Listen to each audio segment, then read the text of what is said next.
Hi, I'm Teresa Baglietto, host of In Shock Radio. Like many of you, I have faced my share of challenges.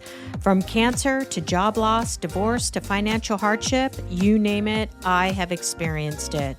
This podcast is about overcoming life's toughest moments and finding the courage and strength to keep going.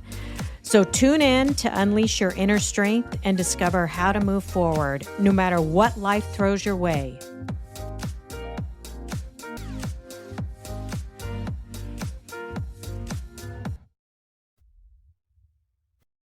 Hi, everyone. Welcome to the show and happy Monday. On today's episode, we're going to dive deep into financial hardships and the stress from sudden job losses and unexpected bills that you may not be able to pay, to the slow and steady accumulation of debt. Financial shocks can leave us feeling overwhelmed and completely stressed out. I know this firsthand because back in 2008, during the global financial crisis, I found myself facing a perfect storm of financial hardship. I had lost my six-figure job. I had nothing in savings. I was going through a divorce, supporting three kids, one of which who was attending a private high school with a tuition. My income had completely vanished, and I was drowning in a sea of bills from rent, utility, and credit card debt. I was using my credit cards to live off, maxing them out every single time, and then applying for a low interest loan to roll the balance over.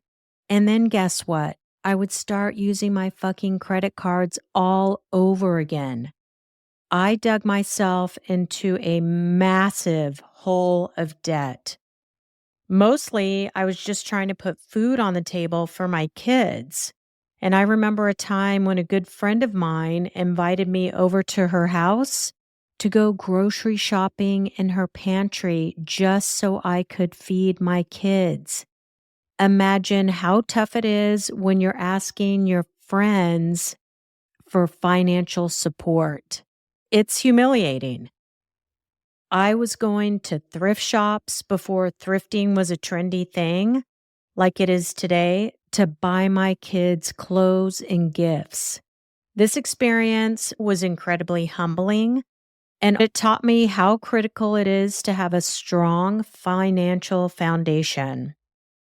If you grew up in a household like I did, I lost my father at age 10. My mom became a single parent to four kids, and despite her coming from a very wealthy family, she had no experience managing money, which meant she couldn't teach us those skills either. And that's why I believe it's so important to start with the basics. If you're in over your head in debt, there are options out there that you can leverage to get out of debt and eliminate that mountain of stress. Today, I'm joined by a dear friend of mine, Alia. She's a bankruptcy attorney who's seen firsthand how overwhelming financial stress can be. Her clients represent people who are either drowning in debt, have taken second jobs just to get by, to other clients who may have large homes, cars, and on the outside, they look like they're dripping in money, but they're actually buried in debt because they're living beyond their means. Sound familiar? That means they're spending more money than they're actually bringing in by charging everything to their credit cards. Alia has helped these clients overcome debt and take meaningful steps towards achieving that financial freedom. And today she's going to share some invaluable insights with us, and we'll talk through what bankruptcy really means and how you can take control of your finances. Hi, Alia. Thank you so much for joining me today. I know so many people are struggling with debt and feel completely overwhelmed. They might be juggling multiple jobs or trying to consolidate their debt like I did, or maybe they decided to go through a debt consolidation firm. Given your expertise in this area, what are some of the most common reasons people file for bankruptcy? Number one, they had job loss, or they got rid of their overtime or experienced reduced hours. So they're not making the same level of salary that they were in the past. The next reason is divorce, disability, Mm. death, things like that.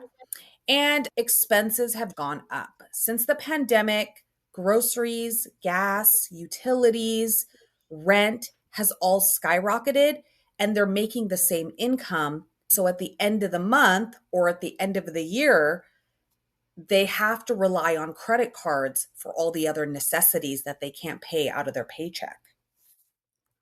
People come to you who might be considering debt consolidation instead of bankruptcy. What's the real difference between the two? Yes, 50% of my clients come to me and they say, I am in a debt relief or debt consolidation program and I'm paying X amount of dollars monthly for the next 5 years. That's usually what the debt relief company puts them in.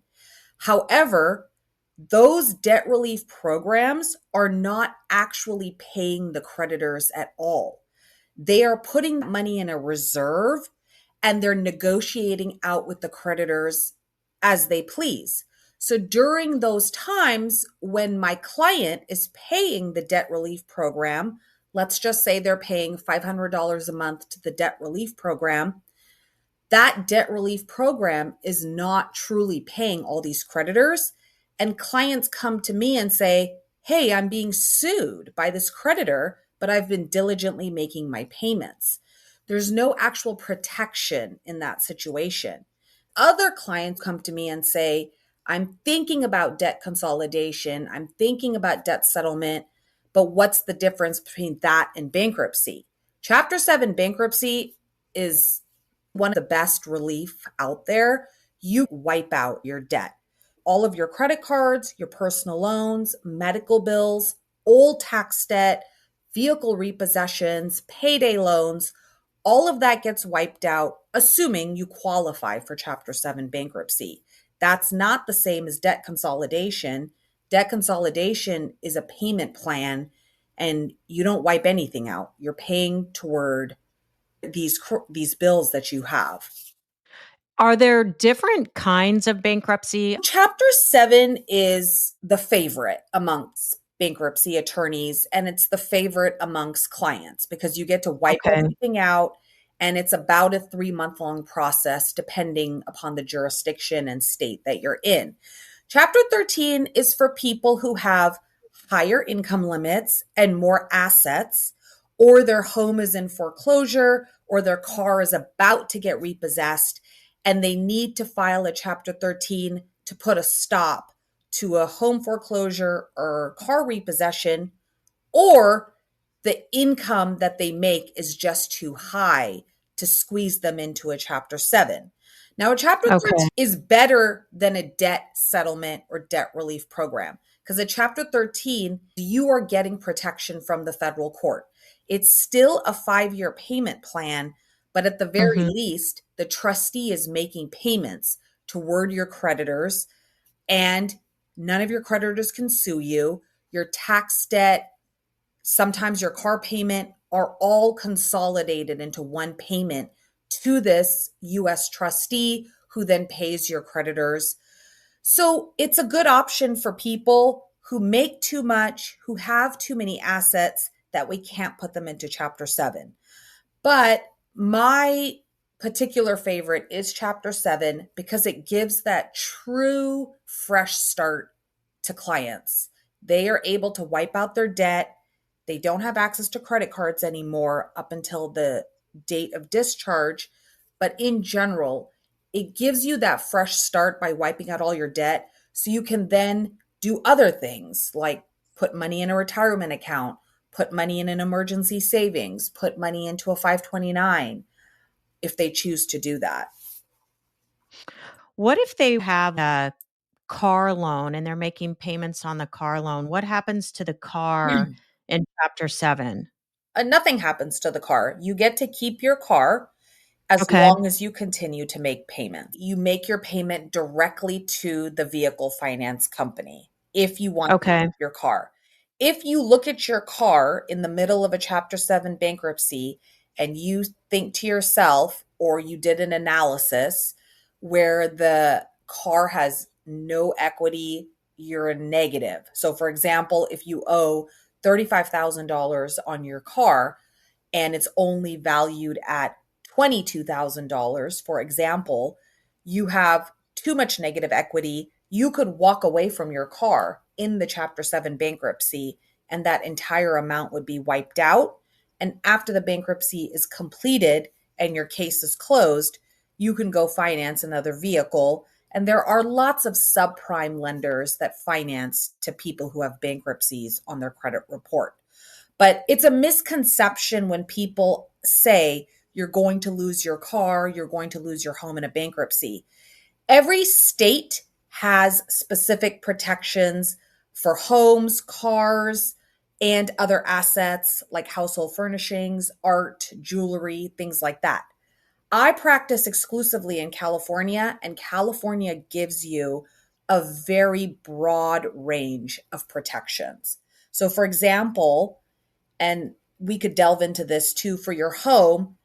In California, you can protect $350,000 worth of equity all the way up to about $699,000 worth of equity in your home. Every state Mm, has different numbers. So you right.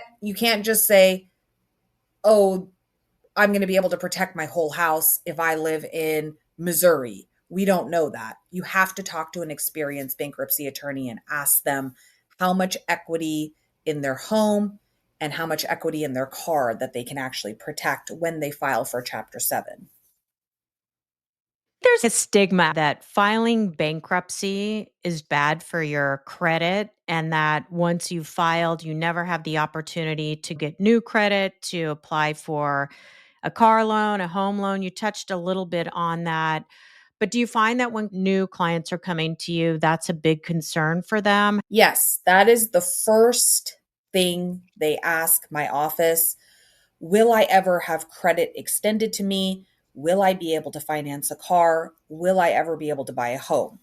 So during the life of the bankruptcy, so let's just say Chapter 7, it's a 3-month long process.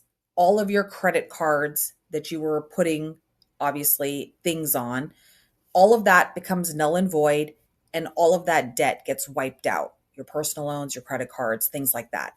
Once your case is closed and your debt is officially discharged, you will get credit card offers in the mail from secured credit cards and banks that extend credit to people who have bankruptcies on their records or in general who have bad credit. You are not going to get a high credit limit right out of the gate. You are going to get Right. something small, $700 or $1,000 as your credit limit.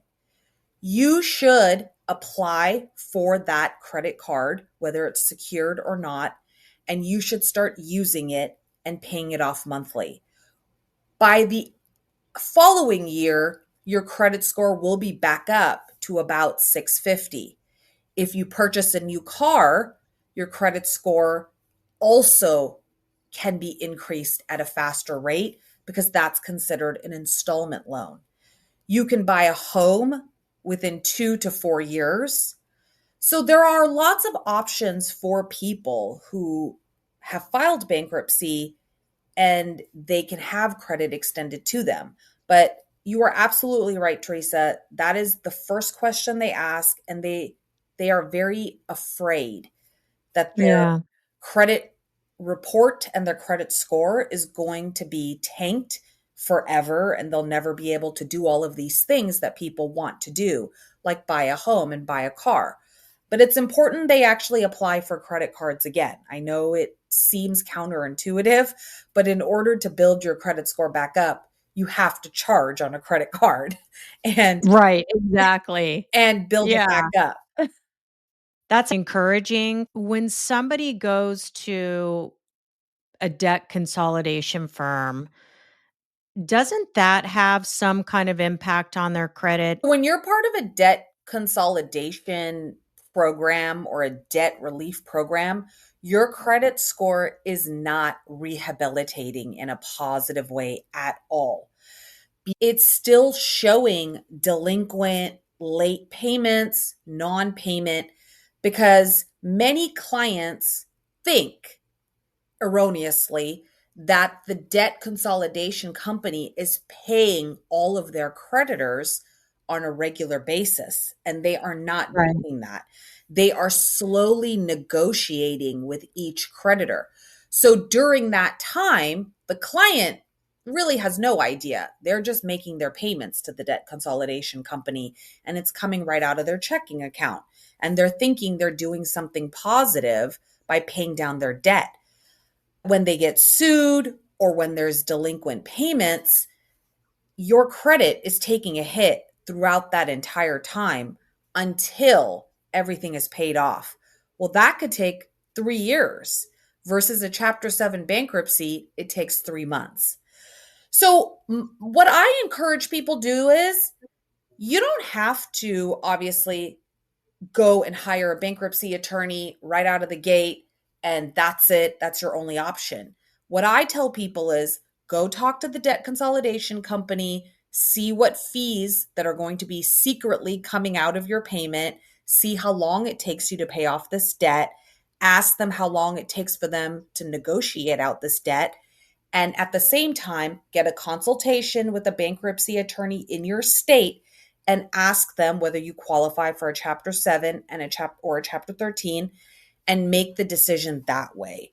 Have them do their homework and Yes, research and really vet out what's the best option for them. right, exactly. And if you have $40,000 worth of debt and you qualify for Chapter 7 in your state, that is a better option than signing up for a debt consolidation company and paying back that 40,000 over a span of a couple of years with no repair to your credit score, and your credit report is still reflecting the debt is sitting there. For a bankruptcy, as soon as we file your bankruptcy, it's going to show zero balance on all of your credit cards and personal loans. And then 3 months down the line, everything is going to show discharged and your case will be closed. So you have nowhere to go but up after a Chapter Right. 7 bankruptcy. Is it harder for someone to reestablish their credit through debt consolidation than filing for Chapter 7? It is harder because your debt is not being repaired while you are making payments to the debt consolidation company because you don't really know what they're doing. So many times, clients have come to me and said, I'm being sued. When you're being sued by Capital One, for example, that's going to reflect on your credit report. And it's tanking your credit score, even though you thought you were making payments toward your creditors. For Chapter 7 bankruptcy, your score tanks temporarily, then it goes up, then it tanks again. And then once your case is closed in a couple of months, you have to take some initiative to start repairing your credit. The only way to do that is by applying for credit cards or an installment loan. Debt consolidation sounds scary. You've got this risk and dependency on this firm that could be misrepresenting your case to these creditors or banks. And next thing you know, you get a call saying, Hi, this is Capital One. We're suing you because you owe us XYZ. It sounds much riskier. Exactly. You hit the nail on the head. It's there are so many and they are in competition with bankruptcy attorneys and we are in competition with them. We don't refer to each other. If you have a small amount of debt, let's just say you have $5,000 worth of debt, that is something where a debt relief or debt settlement company could help you. A person should do their homework and ask the debt consolidation company ultimately, Mr. or Mrs. Debt Consolidation Company, how much do you charge in hidden fees? Because here's the thing, bankruptcy attorneys are going to charge you a flat fee up front. We can't file without payment. It's unethical. Consolidation doesn't ask you for money up front, they hide it within their fees. If you look at the contract, you've paid the debt consolidation company double than what you would have paid a bankruptcy attorney. And a bankruptcy attorney is wiping out your debt. The debt consolidation company not only is charging you their own personal fees, but they're not wiping out your debt at all. You're paying it back. Let's say I want to file for Chapter 7 bankruptcy and I'm in a situation where I don't have the money to pay you. What are my options? My office tells them stop paying on everything, shut down your bank account, stop paying on everything, and then that will allow you to pay our fee because you're not paying all these credit cards and personal loans. That's number one option. Number two option is they use their tax refund. Many clients get a pretty good tax refund. So that's our busiest time of year, tax time, because they have a lump sum payment. So they pay that way. Number three, they borrow from friends or family. Or number four, they have a friend or family member pay on that person's credit card.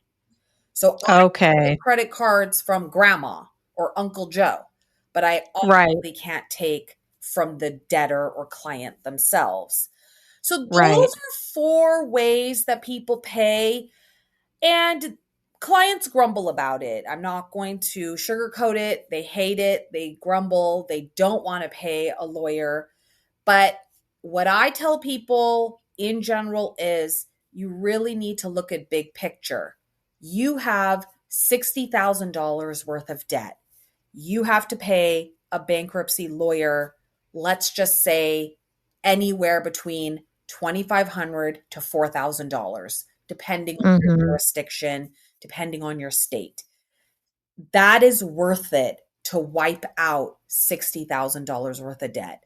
And $60,000 worth of debt is on the low end of what I see. Some people have $100,000 worth of debt.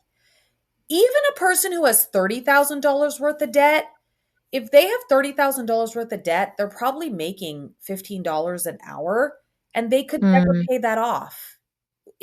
So paying a bankruptcy attorney, I understand it's hard to come up with the money, but it just makes financial sense. You pay a bankruptcy attorney a couple $1,000s to wipe out 30,000, 40,000, 50,000, $60,000 worth of debt, and you get your life back. There's no dollar amount you can put on being able to sleep at night. There's they feel so much relief on the day we file. It's I bet they do. The number one reason people are stressed is due to financial Mhm. struggles, hardships. Creditors don't only call the debtor or the person who used the credit card, they call family members and friends. They call the person's job. And if they sue you and you don't answer the lawsuit because you blow it off, they will send the judgment to your employer, and your employer is mandated to garnish your wages within 10 days. It's shocking. And so that's an emergency filing at that point. 25% of your wages till their debt is paid off. And you probably didn't even owe that actual dollar amount originally. That is all of the fees, penalties, costs associated with the lawsuit that is tacked on. And they will garnish your wages until it's paid off. And many try to get an exemption and say, hey, I can't afford this. But guess what? No judge is going to actually grant you an exemption. You have a job. Therefore, you can pay off the debt. You're not insolvent in a wage garnishment situation. The good thing is, if you get a wage garnishment order or you get a lawsuit, don't feel hopeless. You can file for bankruptcy and it goes away permanently. Bankruptcy doesn't seem as negative as many of us think it might be. You can still reestablish your credit, have the ability to buy a home, buy a car down the road. Right. And whatever that looks like for people. Some people, they don't have college bound children, or some people have a pension. I do think most people want an emergency savings fund. If there's a car repair that comes your way, if there's a emergency medical bill, you need a little buffer in your savings account to pay that. It allows you to have that financial freedom, and it allows you to truly build wealth if you are strategic about everyone's situation is different, and they may still be living paycheck to paycheck. At least they're paying for the important things like rent, car payment, food, utilities, gas, and their money isn't being thrown at all of this junk debt, which is credit cards, paydays, personal loans. Right. It may be impossible for them to ever pay that off. It's mostly impossible. I'm honest with clients and I say, you make dollars a year. How are you going to pay $50,000 off in your lifetime? They never thought about it that way. I don't think that they're looking at their salary and looking at the amount of debt they have, and they're so frustrated and ashamed and stressed, and all of the feelings that people have when you have financial hardship. It's your chance to say, hey, I need to wipe out this debt, and I need to walk in to the next year being able to start thinking about budgeting better. Yeah. And they're forced to live on their paycheck for a period of time. So that forces you to budget. Yeah, I look at my own personal situation where my mother had no idea how to manage money. She was a housewife living in a very social world, playing tennis, playing golf. And the last thing on her mind was, let's put a budget together and live off of it. And we ended up years later, after she blew through our savings, sadly, we had to go on food stamps. I remember my brother and I being at the store with her, hiding in the background because we didn't want any of our friends to see our mom paying for groceries with food stamps. And we lived in a country club. Like that was unheard of. People didn't Right. do that back then. As parents today, it is our job to help educate our kids on managing their money because there's so many people out there who don't know how. They were never taught, and schools don't have courses. Absolutely. And that's what a lot of clients say. They say, my parents were in debt too, and Mhm. I never got any support or help from them. And now you're asking me to do a good job with managing credit. And colleges extend credit to 18, 19-year olds who don't really know how to manage their money. There's a million reasons why people get into debt, and some reasons are very sad, and other reasons are just basic budgeting. Whatever the reason is, the client is very scared and nervous that as their attorney or the actual federal court trustee is going to ask them, well, why did you get into debt? Let me tell you, nobody cares. My job is to tell you, hey, you qualify for bankruptcy or you don't qualify for bankruptcy. And Right. here's what you can save, and here's what you get to keep, and here are all the protections you have, and here's the process and how long it's going to take.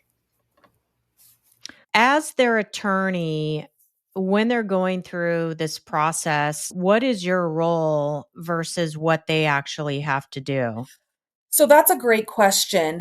There's a lot of heavy lifting that happens prior to us filing the case and attending the court hearing together on Zoom.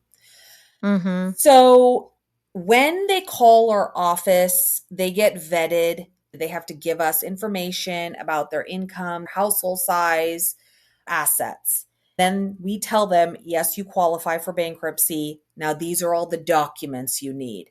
There is a laundry list of documents they need. The intake form is 10 pages long. You basically have to reveal everything about not only your personal life, but your financial life. So we need tax returns, pay stubs, uh, creditor bills, bank statements, mortgage statements, retirement account statements. There's a whole list. Then we put the petition together, and then we get your approval, obviously, and then we file it with the court. At that point, most of the work has happened right then and there. The court hearing is about a month later. That court hearing is on Zoom. It is total 5 minutes long. Your specific portion as the debtor is 5 minutes long. After that hearing is concluded, if everybody did their job correctly, the trustee will say, I'm concluding the hearing. This is considered a no asset case. It means there's nothing that we can take from you and sell off and give to your creditors. And then the next 60 days is just waiting out the clock, and it's waiting for the federal court to send out a notice that says, your debts are discharged. Here's your final court orders, and your case is closed. So when I say 3 months, it's 3 months from the day you talk to me to the day you get your official closure documents. So, really, all of the stressful document production part is really only a month long. And then you go to the hearing, which is a few minutes long. And then after that, you're just waiting for the clock to run out. It's 60 days, and then that's it. You talked about how relieved people feel after they've filed. Any client that ever talks to me after the fact is so grateful and so happy. The phrase I hear a lot is, this is a weight that got lifted off my shoulders. I feel so much better. I feel like I'm in a better space with my children. I feel like I'm in a better space with my spouse. I feel like when I go to work, I'm not thinking about all the bills. And so they feel good all over the place. And I also think they didn't know that this process was going to be as seamless as it really is. They go in frightened because of the unknown, and you've educated them, guided them, coached them. For sure. I see a lot of comments on social media about bankruptcy being this immoral decision and people need to pay their bills. The client is crying and they feel ashamed. They are coming to the table as bankruptcy being their last resort. Bankruptcy should be your first resort. If things are getting overwhelming, don't wait to get sued. If things are getting overwhelming, don't wait until there's a lien on your home. You need Right. to figure out how you can get rid of this debt before they're serving you with a lawsuit at your home, before they're sending wage garnishment orders to your employer. You want to get ahead of that and wipe it all out so you can just kind of move on with your life. Um, but no, most clients are have a great team in place. I have one paralegal that I've had for about 10 years. We just hired another one. Those are the only two women you're going to be talking to besides me, and they are extremely kind to our clients. They make Yeah. them feel better, and there is never judgment when you're speaking to our office. For those that might be considering bankruptcy, you get to keep your car, your house, the things inside your home that you bought on credit card, and reestablish your credit. It's a way for you to be able to start over. There's tools out there for us for a reason, and I don't think people should be ashamed that they have to leverage them. And bankruptcy is one of them for financial hardship. Absolutely. That's what I tell clients and a lot of my followers as well. It is created as federal relief for you. You're not breaking the law. The United States created it for people who have overwhelming debt as a way to basically Yeah. get out of it. And you get to protect your pension, your retirement accounts, your home, your car. The point is, you get to get rid of the debt that's bringing you down and allow yourself to keep the things that are important to you. For listeners who might be feeling overwhelmed by their debt and in the state of California, how can they reach out to you? They can go to my website. It's aconlawoffices.com and send me an email or call my office, and we can have them assessed for whether they qualify for Chapter 7 or not. If you live outside of California, we can refer you to an attorney that we work with in your particular state as well.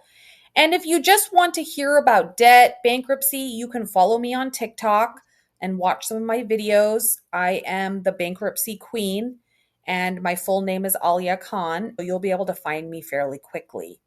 But thank you so much, Teresa. This was great. Well, I'm so glad you were able to join today. Thanks again. She really is the bankruptcy queen. Holly has 30,000 followers, if not more. And that tells you there's people out there, 30,000 of them, looking for information on bankruptcy. You can find her on TikTok or Instagram at Bankruptcy Queen. That's all one word. Don't hesitate to follow her. We'll have all the details of her email address and where you can contact her office in the notes of the podcast. Here's a quick recap of what we covered today. If you have questions about bankruptcy, reach out to Alia directly. If you follow her on TikTok, she has a lot of content with questions, answers, live videos, everything that you would need. If bankruptcy is the path for you, don't be ashamed, don't be embarrassed. It's a tool out there for you to take advantage of so that you can find financial freedom and alleviate that stress that's in your life, preventing you from sleeping and living. Once you've made that leap, you can then start putting a budget together. And there's plenty of information out there on YouTube, different podcasts that talk about budgeting. So, no matter what financial situation you find yourself in, just know that there's relief out there and you don't have to carry that burden any longer. Thanks for listening, everyone. Until next time.